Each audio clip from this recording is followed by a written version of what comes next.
आज मैं ਓਏ ਹੋਏ ਹੋਏ ਭਾਬੀ ਫਟਾਫਟ ਮੈਨੂੰ ਹਾਂਡੀ ਰੱਖ ਲੈਂਦੇ ਇੱਧਰ ਹੋ ਜਾ ਟਾਈਮ ਨਹੀਂ ਹੈਗਾ ਵੀ नहीं तो मैं वेली बैठी है सुबह दी ਨਹੀਂ ਕਸਮੇ ਭਾਬੀ ਟਾਈਮ ਤੁਹਾਨੂੰ ਜ਼ਰੂਰਤ ਹੈ ਹਾਂਡੀ ਪਕਾਣੀ ਦੀ ਸਾਨੂੰ ਨਹੀਂ ਆਏ ਹਾਏ ਭਾਬੀ ਅੱਗੋਂ ਲੜਾਈ ਨਾ ਬਾਤ ਤੁਹਾਨੂੰ ਪਤਾ ਨਹੀਂ ਉਹਨਾਂ ਨੇ ਆਂਦੇ ਖੱਪਾ ਦੇੜੀ ਉਹਨਾਂ ਨੂੰ ਭੁੱਖ ਹੀ ਬਹੁਤ हाँ ਲੱਗ मेरा वाला तो है ही गुंगा है ना वो तो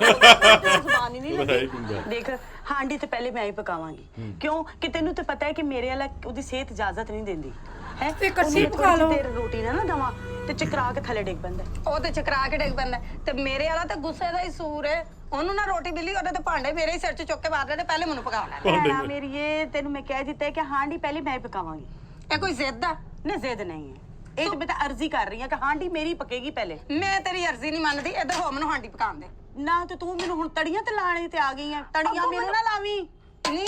ਜੇ ਤੇਰਾ ਹੱਥ ਚੱਲਦਾ ਨਾ ਤੇ ਹੱਥ ਮੇਰਾ ਵੀ ਨਹੀਂ ਰੁਕਣਾ ਮੈਂ ਭੁੱਲ ਜਾਣਾ ਕਿ ਤੂੰ ਵੱਡੀ ਹੈ ਤੂੰ ਕੀ ਸਮਝ ਚਲਾ ਫਿਰ ਵੇਖ ਲੈਨੇ ਅੱਜ ਕਿਹਦੀ ਹਾਂਡੀ ਪਹਿਲੇ ਹਾਂਡੀ ਪੱਕ ਮੇਰੀ ਪੱਕੇਗੀ ਮੈਂ ਤੈਨੂੰ ਕਿਹਾ ਪਹਿਲੇ ਮੈਨੂੰ ਹਾਂਡੀ ਰੱਖ ਮੇਰੀ ਪੱਕੇਗੀ ਮੈਂ ਨਾ ਭਾਬੀ ਅੱਜ ਦਿੱਲੀਆਂ ਚੱਕ ਲਈਆਂ ਢੀਲਾ ਮਾਰੋ ਇੱਕ ਦੂਜੇ ਕਰ ਦੇ ਮੈਂ ਬਰਦਾਸ਼ਤ ਕਰੀ ਜਾ ਰਹੀ ਹਾਂ ਸਿਰਫ ਐਸ ਕਰਕੇ ਨਾ ਕਿ ਅੱਕੂ ਦੀ ਭਰਜਾਈ ਹੈ ਤੂੰ ਬਾਕੂ ਦੀ ਭਰਜਾਈ ਤੇ ਮੈਂ ਇਸ ਲਈ ਬਰਦਾਸ਼ਤ ਕਰੀ ਜਾ ਰਹੀ ਹਾਂ ਕਿ ਵੱਡੀ ਆ ਤੂੰ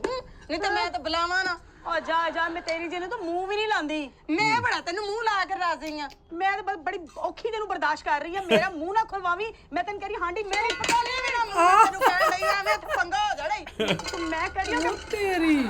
ਕੀ ਕਰ ਗਿਆ ਖਲਾ ਸਮਝ ਨਹੀਂ ਰਹੀ ਹੈ ਮੈਂ ਤੇਰੇ ਕੋਲੋਂ ਡਰਨੀ ਆ ਓ ਚੱਲ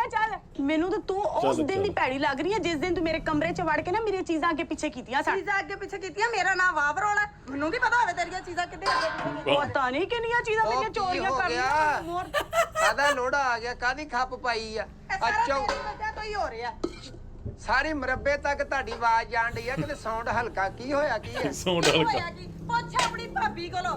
ਬਈ ਗੱਲ ਇੰਨੀ ਜੀ ਹੈ ਕਿ ਮੈਂ ਇਹਨੂੰ ਕਿਹਾ ਕਿ ਪਹਿਲੇ ਮੈਂ ਹਾਂਡੀ ਪਕਾਣੀ ਹੈ ਉਹ ਕਹਿੰਦੀ ਪਹਿਲੇ ਮੈਂ ਪਕਾਣੀ ਹੈ ਹੁਣ ਦੇਖੋ ਵੱਡੀ ਮੈਂ ਆ ਘਰ ਦੀ ਤੇਰੇ ਭਰਾ ਨੇ ਆ ਕੇ ਉਹਨੂੰ ਭੁੱਖ ਲੱਗੀ ਹੁੰਦੀ ਉਹਨੇ ਕੀ ਕਰਨਾ ਵੇ ਨਹੀਂ ਗੱਲ ਤੇ ਬਾਨੋ ਇਨਸਾਫ ਦੀ ਆ ਵੱਡੀ ਉਹ ਆ ਤੇ ਪਹਿਲਾਂ ਤੂੰ ਪਕਾ ਇਹ ਤੇ ਵੱਡੀ ਆ ਤਾਂ ਸਭ ਮੈਂ ਉਹੀ ਕਿਹਾ ਮੈਂ ਕਿਹਾ ਕੋਗਾ ਉਹਦੀ ਵਾਲੀ ਗੱਲ ਕਿੱਦਾਂ ਕਰਨ ਲੱਗਾ ਕਿ ਵੱਡੀ ਓਏ ਵੱਡੀ ਛੋਟੀ ਦਾ ਇਹਦਾ ਕਿਸੇ ਨੇ ਸਿਆਣੇ ਨੇ ਦੱਸਿਆ ਵਾ ਕਿ ਜਿਹੜੀ ਵੱਡੀ ਉਹਨੇ ਹਾਂਡੀ ਪਹਿਲਾਂ ਪਕਾਉਣੀ ਹੈ ਤੇ ਤੈਨੂੰ ਕੋਈ ਅਕਲ ਮਤ ਨਹੀਂ ਕਿ ਵੱਡਿਆਂ ਨਾਲ ਗੱਲ ਕਿਸ ਤਰ੍ਹਾਂ ਕਰੀਦੀ ਹੈ ਕਰੀਦੀ ਐ ਚੱਲ ਤੂੰ ਪਕਾ ਰੋਟੀ ਵੇਨਾ ਮੈਂ ਕੜਾ ਰੋਕ ਲਾ ਕਿਸ ਤਰ੍ਹਾਂ ਪਕਾ ਲੇਂਗੀ ਤੂੰ ਪਕਾ ਤੇ ਸਹੀ ਲੁੱਟ ਜਰਾ ਪੈ ਗਈ ਐ ਤੇਰੇ ਸਿਰ 'ਚ ਮੈਂ ਮਾਰ ਦੇਣਾ ਸੈਮਨਾ ਮੈਂ ਥੱਲੇ ਕਰ ਸਮਝਦੀ ਆ ਨਾ ਉਮੀਦੀ ਹੈ ਨਾ ਚੱਲ ਤੂੰ ਆ ਪਾਲੋ ਗਿਆ ਨਾ ਪਕਾ ਤੂੰ। ਰੋਟੀ ਹੈ ਅੱਕੂ ਆ ਗਿਆ ਨਾ ਲੱਗ ਪਤਾ ਜਾਣਾ ਹੈ ਤੈਨੂੰ ਉਹ ਖਲੋ ਜਾ ਐਡਾ ਲਿਆਸਾ ਚੌਂਠੀਆ ਅੱਗੂ ਵੇਖੇ ਇਦਾਂ ਦੇ ਚੱਲ ਬਾਨੋ ਤੂੰ ਪਕਾ ਮੈਂ ਵੇਖਦਾ ਕਿਹੜਾ ਰੋਕਦਾ ਖਬਰ ਤਾਂ ਮੈਂ ਦੇਖਣੀ ਹੈ ਕਿਸ ਤਰ੍ਹਾਂ ਤੂੰ ਆਦੀ ਹੈ ਚੁੱਲ੍ਹੇ ਦੇ ਅੱਗੇ ਐਵੇਂ ਕਿਸ ਤਰ੍ਹਾਂ ਤੂੰ ਆਦੀ ਪਹਿਲੇ ਮੈਂ ਹਾਂਡੀ ਪਹਿਲੇ ਮੈਂ ਪਕਾਵਾਂਗੀ ਐ ਵੇਖ ਲੈ ਹੁਣ ਮੈਂ ਤੇਰੀ ਭਰਜਾਈ ਪੰਗਾ ਕਰ ਰਹੀ ਹੂੰ ਵੇਖ ਲੈ